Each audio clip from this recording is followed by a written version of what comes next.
કાઢવામાં આવી રહ્યું છે, કોની યાદમાં કાઢવામાં આવી રહ્યું છે, શું કામ કાઢવામાં આવ્યું છે, ને અત્યારે કેવો સમુદાય સાથે રાખેલા છે? આ એ જુલુસ છે એ હઝરત મોહમ્મદ પૈગંબર સાહેબ સલ્લલ્લાહુ અલૈહિ વસલ્લમ તેમની વફાતનો આજે નિમિત્ત દિવસ છે અને તેમના પ્યારા નવાઝા ઇમામે હસન અલી સાહેબ તેની શહાદતનો આજે નિમિત્ત દિવસ હોવાથી આ જુલુસ કાઢવામાં આવે છે. આ સ્થાપના જુલુસની જે સ્થાપના કરવામાં આવી છે, કેટલા સમયથી તમે કાઢી રહ્યા છો, અને આની અંદર કેટલા લોકો જોડાય છે? આ એ જુલુસ છે એ સન 1974 ની અંદર મરહૂમ જમાલ અલી હાજી ગુલામ હુસૈન રાજાણી તેમના નિવાસ સ્થાનેથી કાશમભાઈની જે ડેલી કહેવાય ત્યાંથી આ કાઢવામાં આવ્યું હતું 1974 ની અંદર. આ જુલુસ દરમિયાન અત્યારે કેટલા વર્ષો થઈ ગયા અંદાજે? આ જુલુસ ને આજે 52મું વર્ષ તમારી દુઆથી છે અને 52મું વર્ષથી ઓજા શિયાસતી મદ્રસા પાર્ટી જમાતના નામેથી આ પરમિશન લેવાય તકરીર નો પ્રોગ્રામ અને આ જમાતના નેજા નીચે થાય છે. આ જુલુસ દરમિયાન આઝાદારીમાંથી ક્યાં ગામમાંથી કેટલા લોકો આવે છે? આ જુલુસ ની અંદર કોડીનાર, ઉના, રાજુલા, તળાજા, મહુવા, ભાવનગર, અમદાવાદ અને બોમ્બે, પુના આ મોટા મોટા શહેરોમાંથી તમામ માણસો આવે. આજુબાજુના વિસ્તારના તમામ ગામડાઓ છે એ તમામ ગામડાઓમાંથી અહીંયા પબ્લિક આવે છે આઝાદારી માટે ખાસ સ્પેશિયલ અને વર્ષોથી આવે છે. માશાઅલ્લાહ, અલ્હમ્દુલિલ્લાહ. આ પરમિશન માટે તમારે ક્યાં ક્યાં પહોંચવું પડે છે? કઈ રીતે આ પરમિશન મળે છે? ક્યાં ક્યાં વિસ્તારમાંથી તમે જુલુસ કાઢો છો? સૌ પ્રથમ પેલા તો અમારે આ રૂટ લખી અને પેલા માન્ય શ્રી કલેક્ટર સાહેબની કચેરીમાં દેવાનું હોય છે. એ કલેક્ટર સાહેબની કચેરીમાંથી પુટઅપ થાય એટલે મહુવા પોલીસ સ્ટેશનની અંદર આવે અને મહુવા પોલીસ સ્ટેશનની અંદરથી ડીવાયએસપી સાહેબ, પીઆઈ સાહેબ એક રિપોર્ટ આપે છે અને રિપોર્ટના આધારે મહુવા કલેક્ટરશ્રીની કચેરીની અંદર ફરીથી જાય અને ત્યાંથી અમને પરમિશન પરંપરાગત મળતી આવે છે અને પરંપરાગત આ જુલુસનો પ્રોગ્રામ એમને ચાલુ છે અને વર્ષોથી પરમિશન મળતી આવે છે. સન 1974 થી આ પરમિશન મળતી આવે છે અને મરહૂમ જમાલ અલી હાજી ગુલામ હુસૈન રાજાણી જે ખોજા શિયાસતી મદ્રસા પાર્ટી જમાતના પ્રેસિડેન્ટ હતા અને તેમે આ પહેલી વહેલી આ પરમિશન લીધી હતી.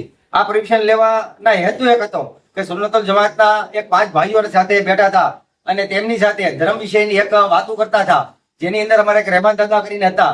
એ રહેમાન દાદા અને સાથે બધા બેઠા હતા કે તમે બધા ઇમામોને માનો છો તો હઝરત મોહમ્મદ પૈગંબર સલ્લલ્લાહુ અલૈહિ વસલ્લમ એમને કેમ નથી માનતા? તો મારા મોટા બાપુએ જવાબ આપ્યો કે હઝરત મોહમ્મદ પૈગંબર સાહેબ ને તો સમસ્ત દુનિયાની મુસ્લિમ સમાજ તમામ માને છે, જેની અંદર અમે આવી ગયા, તમે આવી ગયા. હવેથી ઇન્શાલ્લાહ અમે દુઆ કરો કે આ જુલુસનો આપણે પ્રોગ્રામ ઇન્શાલ્લાહ ચાલુ કરશો. અને વફાતનો એ સમય હતો અને વફાતના સમયની અંદર મરહૂમ જમાલ અલી હાજી ગુલામ હુસૈન રાજાણીએ આ પ્રથમ જે પરમિશન લેવાની હોય છે એ સન 1974 ની અંદર મદ્રસા પાર્ટી જમાત B125 ના નેઝા નીચે લીધેલી અને પ્રોગ્રામ શરૂ કરેલો.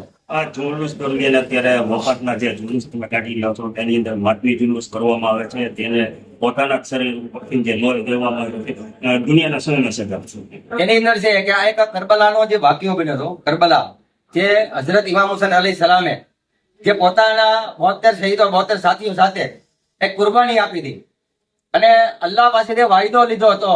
જયારે આ વાયદાને પૂર્ણ કરવા માટે એમના નાનાનો દીન બચાવવા માટે આજે આઝાદારીનો આજે પ્રોગ્રામ થાય છે માતમ અને આઝાદારી તેમની યાદની અંદર કરબલાના જે શહીદો છે એની યાદની અંદર કરવામાં આવે છે. એટલે એક આખરી સવાલ કે અત્યારે જે ભારતીય જુલુસ કાઢી રહ્યા છો તેની અંદર તમને કોણ કોણ વ્યવસ્થા રૂપે ભાગ રૂપે મહુવાના છે અન્ય જ્ઞાતિજનો તમને ઉપયોગ થાય છે અને તમારી સાથ સહકાર આપે? આમાંથી હરેક જ્ઞાતિ એની અંદર સાથ અને સહકાર આપે છે. પહેલા તો આપણે જઈએ તો કલેક્ટર સાહેબની કચેરી, મહુવા પોલીસ સ્ટેશન અને મહુવા વેપારી અને તમામ વેપારી નગરપાલિકાઓ અને તમામ જેવાને કે ભાઈ આપણી સમસ્ત મુસ્લિમ સમાજના તમામ વ્યક્તિઓ આની અંદર સાથ અને સહકાર આપે છે. બાકી આપણી જમાતોના તમામનો સાથ અને સહકાર છે. આવી રીતે કે અમે આપણા સોની આપા છે જે આપણા નાકા ઉપર કેતન આપા, આ કેતન આપા પણ આ પરમિશન લેવા મારી સાથે આવેલા હતા. કેતન આપાને પણ અમે આ બાબતની અમે પરમિશન માટે સાથે લઈ ગયા હતા.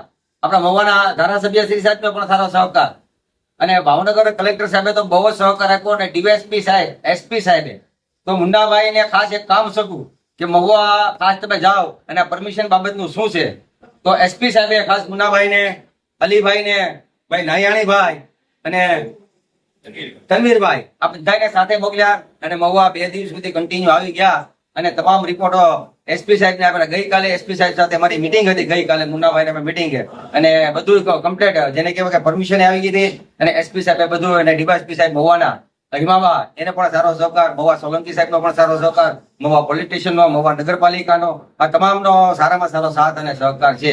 ગઈકાલે વોર્ડ નંબર 1, 2, 3 વાળા તમામ આવી ગયા અહીંયા અને સાફ સફાઈ કરી ગયા અને તમામ સામેથી મારી પાસે આવ્યા હતા, મને બોલાવ્યા કે ભાઈ કામકાજ હોય તો કહેજો, અને તમામ સફાઈનું કામ કરી ગયા છે બધાય.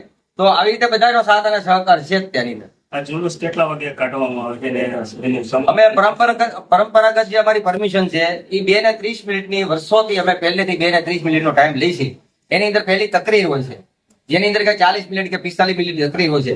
એ તકરીર બાદ જુલુસનો પ્રોગ્રામ થાય છે. જે 18,000 ભાઈઓ જે જુલુસની અંદર માતમી જુલુસ શરૂ થાય છે, અને માતમી જુલુસ શરૂ થાય એટલે રાતના લગભગ 10 વાગ્યા સુધી અમને કન્ટિન્યુ ચાલુ રહેશે.